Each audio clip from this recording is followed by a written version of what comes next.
अब मैं आप दीवार नहीं बनना चाहता हूं आपके बीच में। समाजवादी पार्टी के राष्ट्रीय अध्यक्ष आदरणीय अखिलेश यादव जी के बीच में मैं सीधे सीधे बेहद इज्जत के साथ आदरणीय अखिलेश यादव जी से आग्रह करता हूं कि वो आवे और हम सब नौजवानों का हौसला बढ़ावे और तनुज पुनिया जी के लिए अपील जारी करें, उनके लिए समर्थन की अपील जारी करें। आदरणीय अखिलेश यादव जी, अखिलेश यादव समाजवादी पार्टी, अखिलेश यादव राहुल गांधी, अखिलेश यादव अविनाश पांडे, अखिलेश यादव तनुज पुनिया।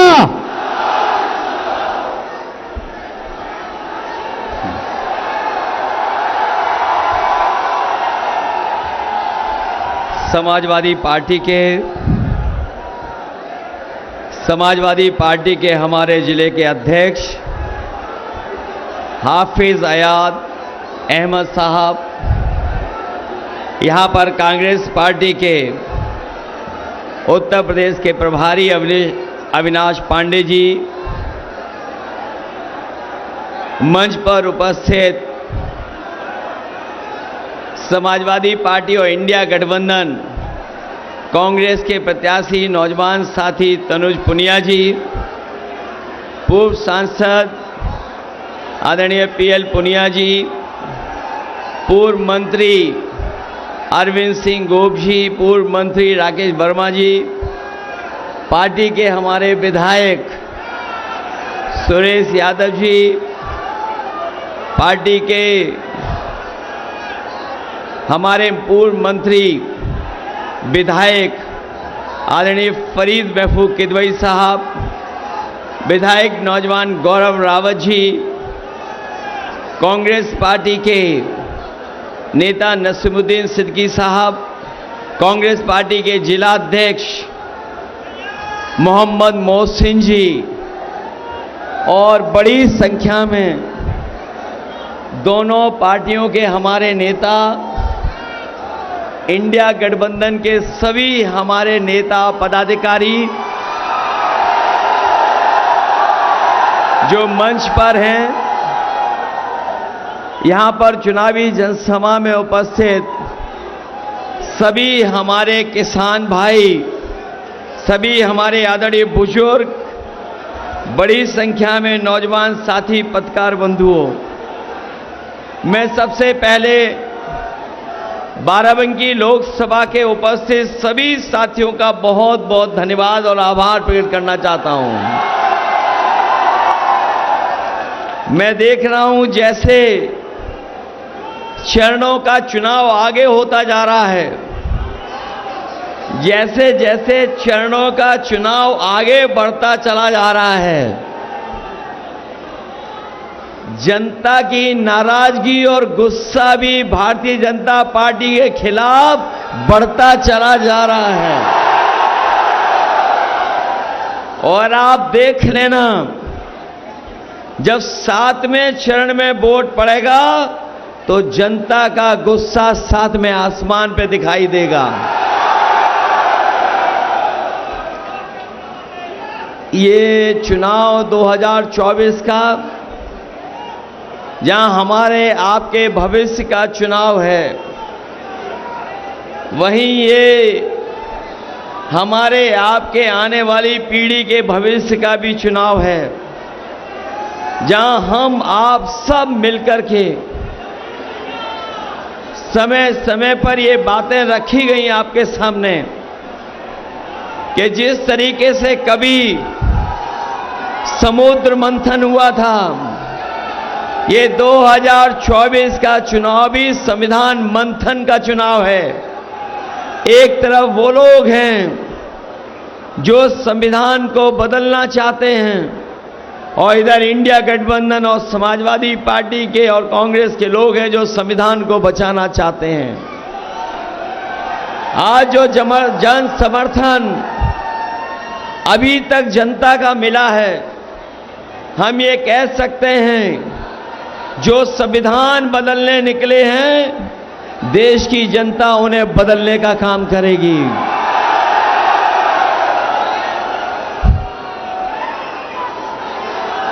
बाराबंकी का चुनाव तो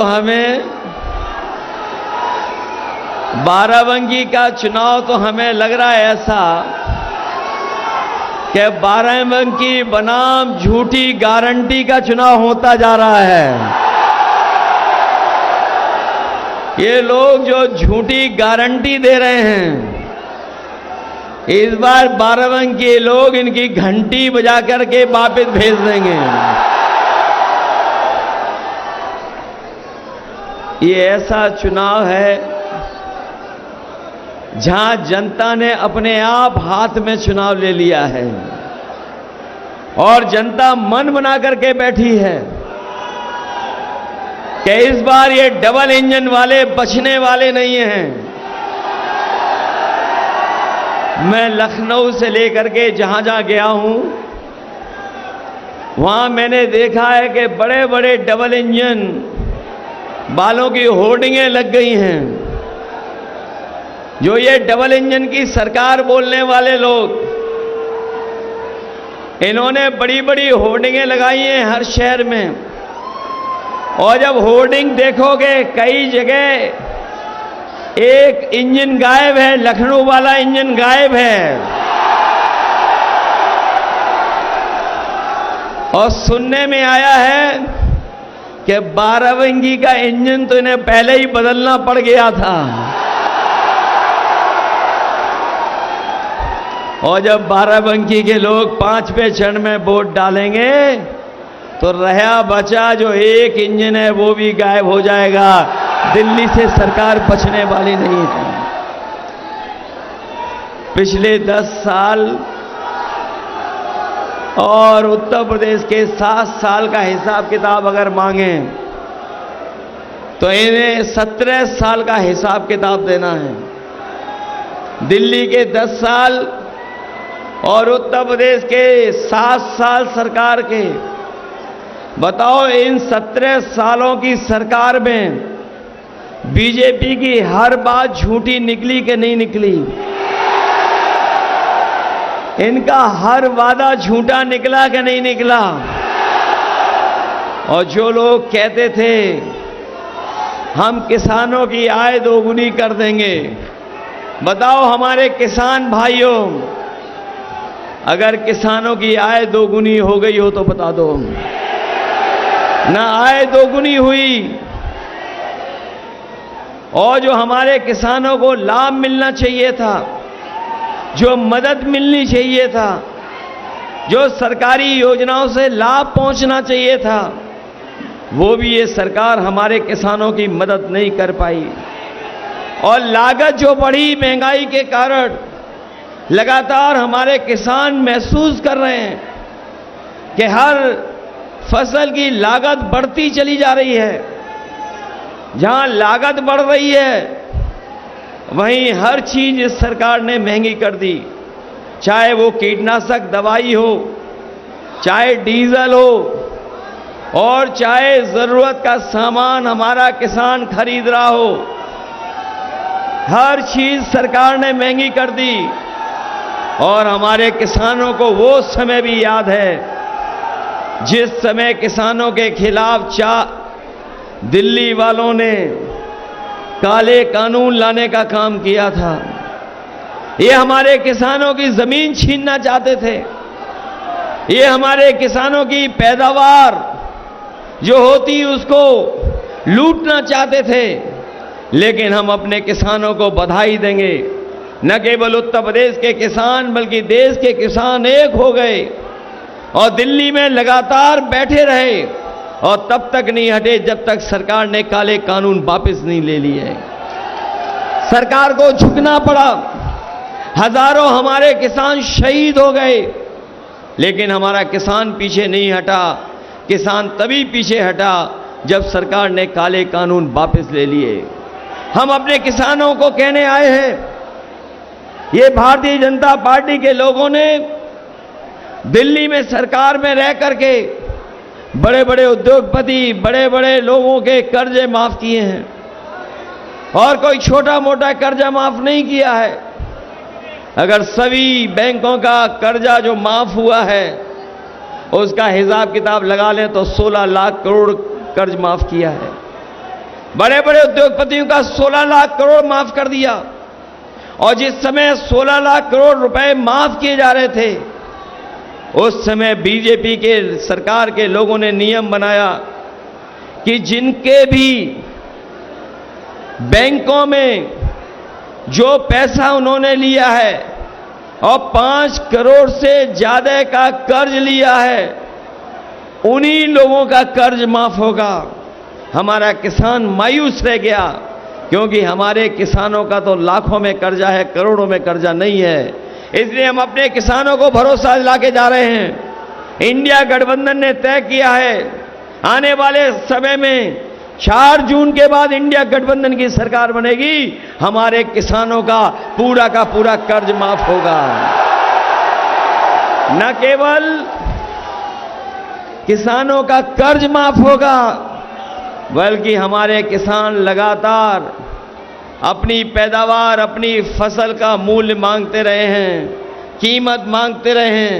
अपने किसानों को उनकी एमएसपी का भी कानूनी अधिकार दिलाने का काम इंडिया गठबंधन और समाजवादी पार्टी दिलाने का काम करेगी।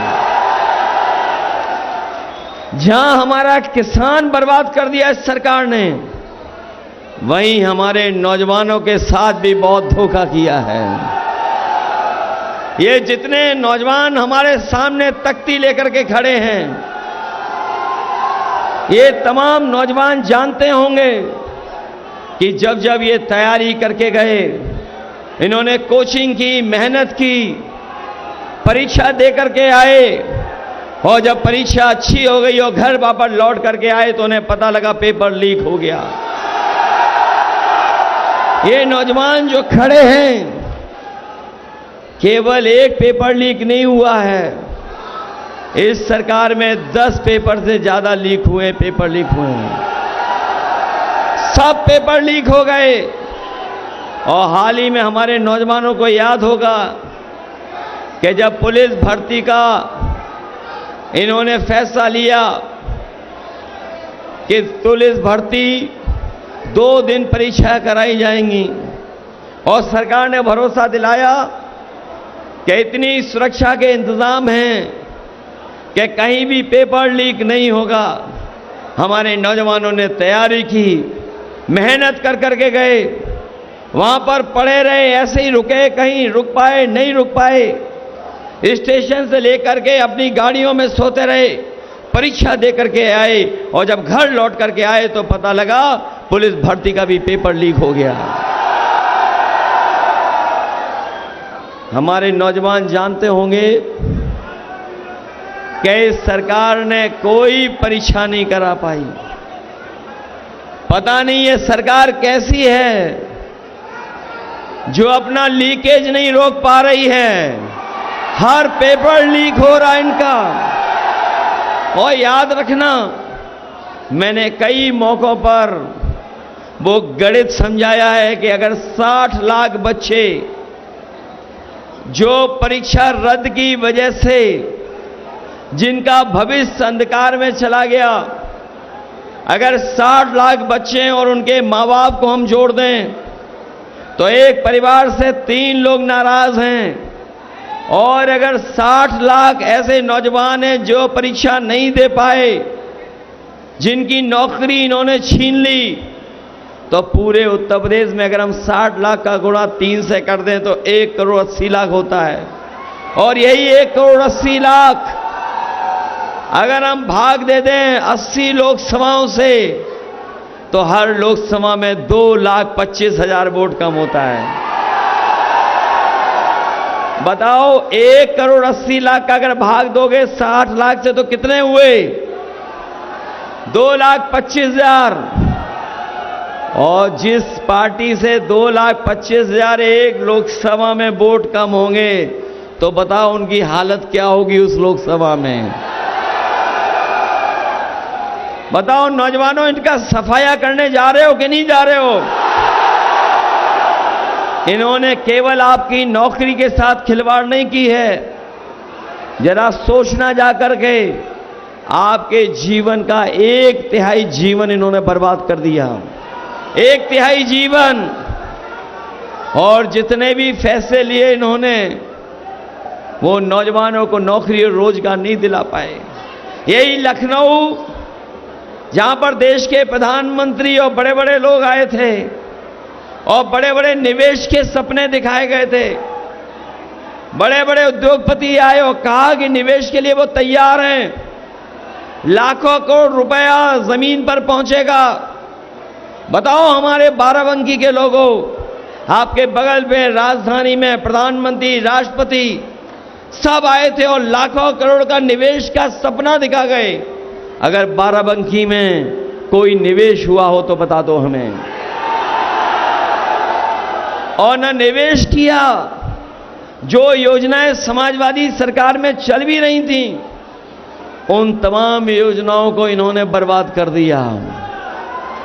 बताओ एम्बुलेंस बर्बाद कर दी कि नहीं कर दी? और ये 100 नंबर वाली गाड़ी जो 112 कर दी, जब से सरकार ने 100 से 112 किया, जब से 100 से 112 नंबर बढ़ा दिया, हमारे खाकी वर्दी भाइयों को भी लगा कि उन्हें भी अपना रेट बढ़ा देना चाहिए।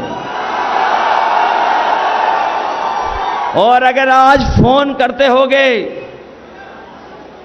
तो एक से वसूली नहीं करते, दोनों पक्षों से वसूली कर लेते हैं। और हमारे नौजवान साथियों, आपको याद होगा, न केवल आपकी परीक्षाओं के पेपर लीक किए हैं, बल्कि अग्निवीर की नौकरी भी इन्होंने 4 साल की कर दी।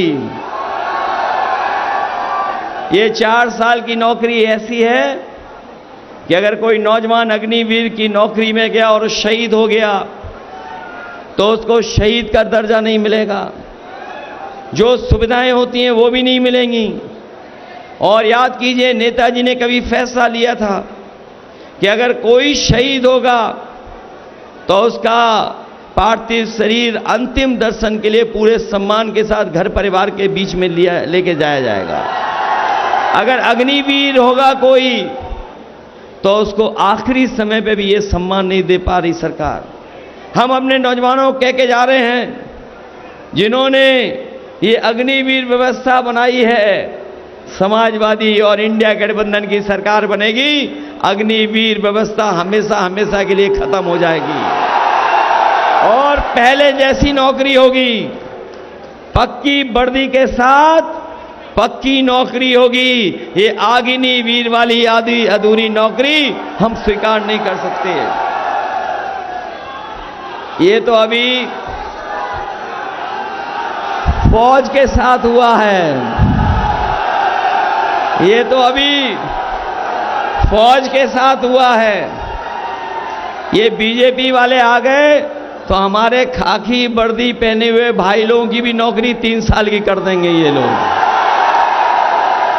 इसलिए सावधान हो कि नहीं सावधान?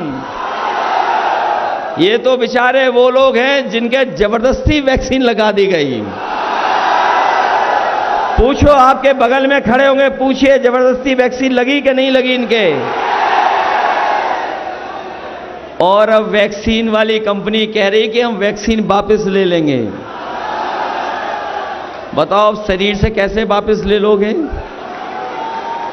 बताओ ये हमारे आपके पीछे पड़े कि नहीं पड़े, जान के पीछे?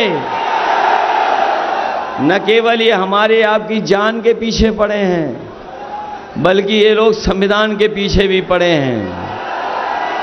इसलिए जान बचाने से लेकर के हमें आपको संविधान भी बचाना है। ये जो शिक्षक भर्ती है,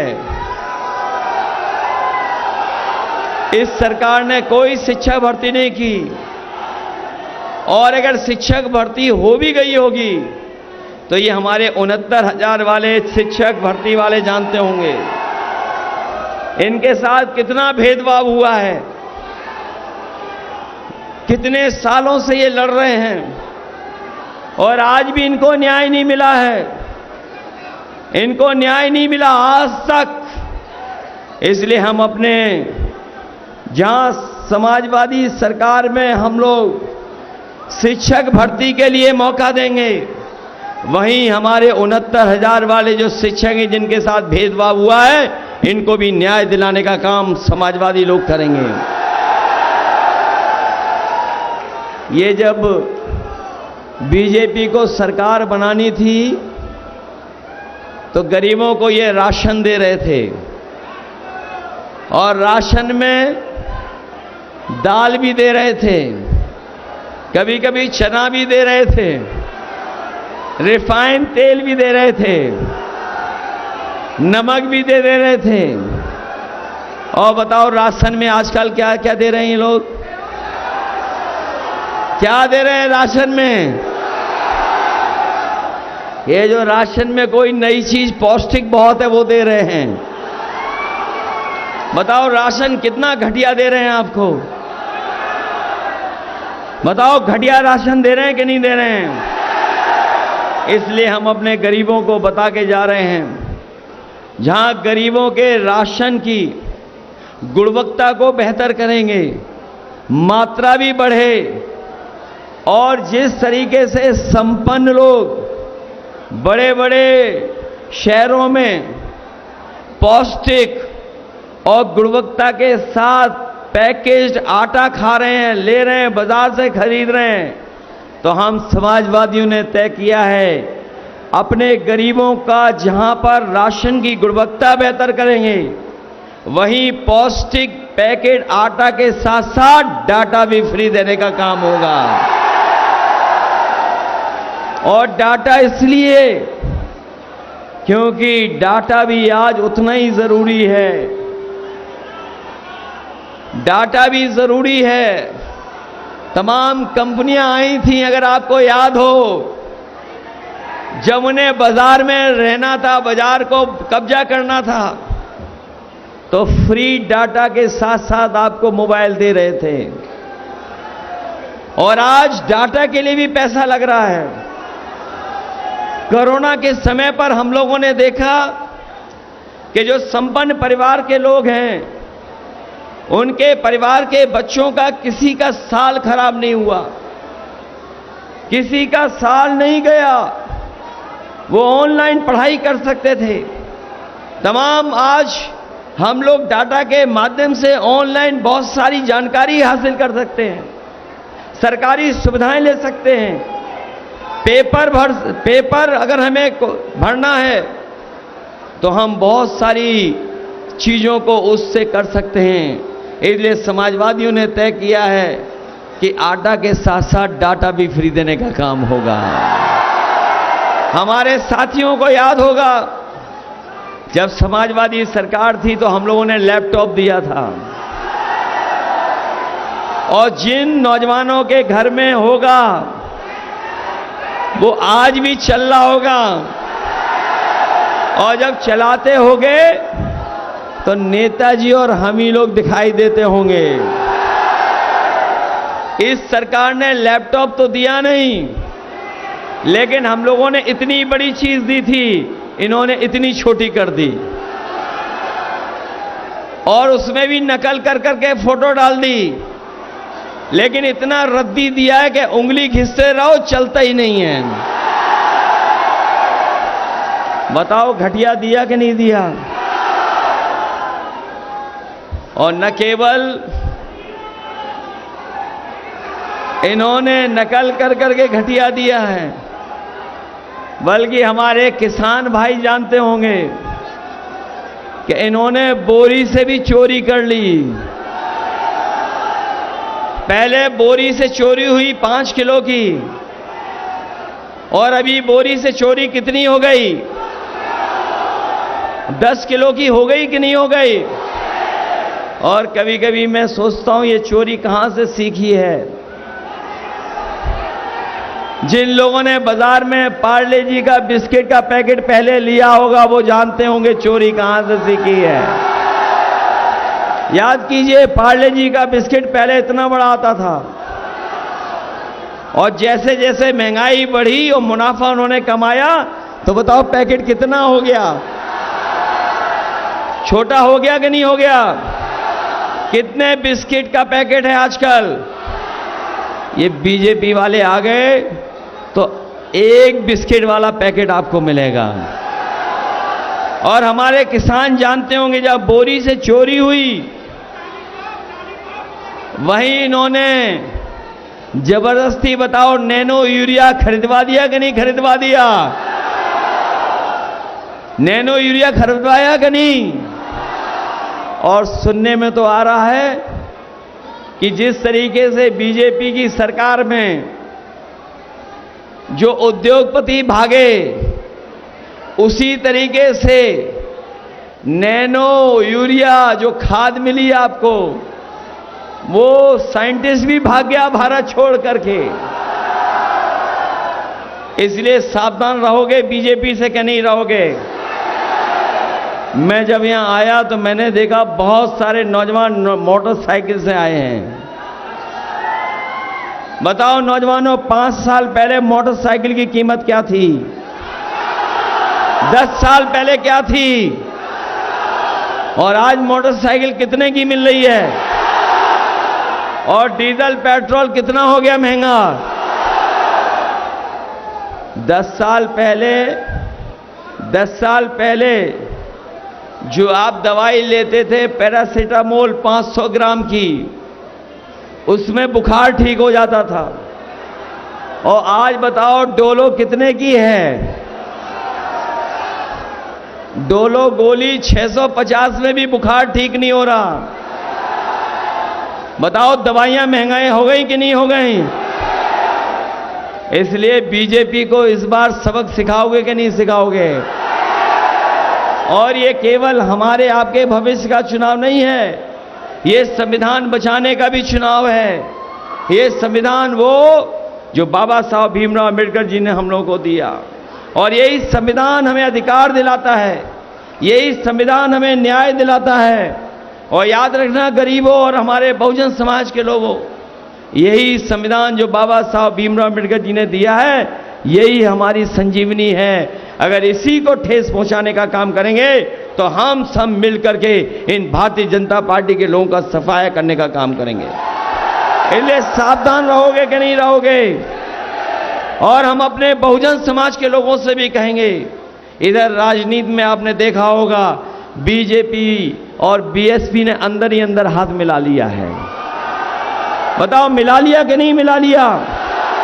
इसलिए तमाम वो लोग जो संविधान को बचाना चाहते हैं, आए और सब हमारे नौजवान प्रत्याशी तरुण इन पुनिया जी को जिताने का काम करें। बताओ इन्हें जिताओगे?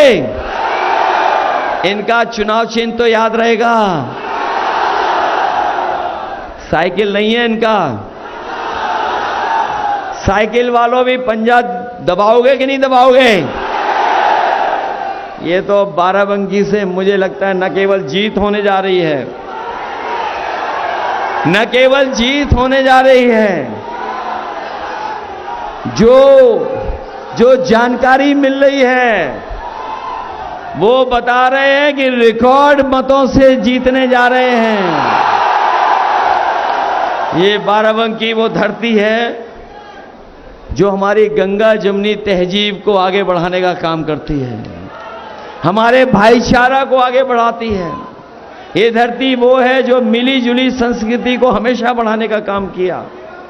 और यही बाराबंकी की धरती ने न जाने कितने समाजवादी नेताओं को और ऐसे तमाम महान नेताओं को जन्म दिया जो आज हमारे बीच नहीं हैं, लेकिन हम उन्हीं के रास्ते पर आज भी चल रहे हैं। चाहे वो हमारे राम सेवक यादव जी हों, बेनी प्रसाद वर्मा जी रहे हों, अनंतराम जायसवाल जी रहे हों, और चाहे कांग्रेस के बहुत पुराने नेता जिन्होंने समाज को आगे बढ़ाने के लिए अपना पूरा जीवन लगा दिया, हम उनको याद करते हुए आप सबसे अपील करके जा रहा हूं कि ये 5वें चरण का चुनाव है।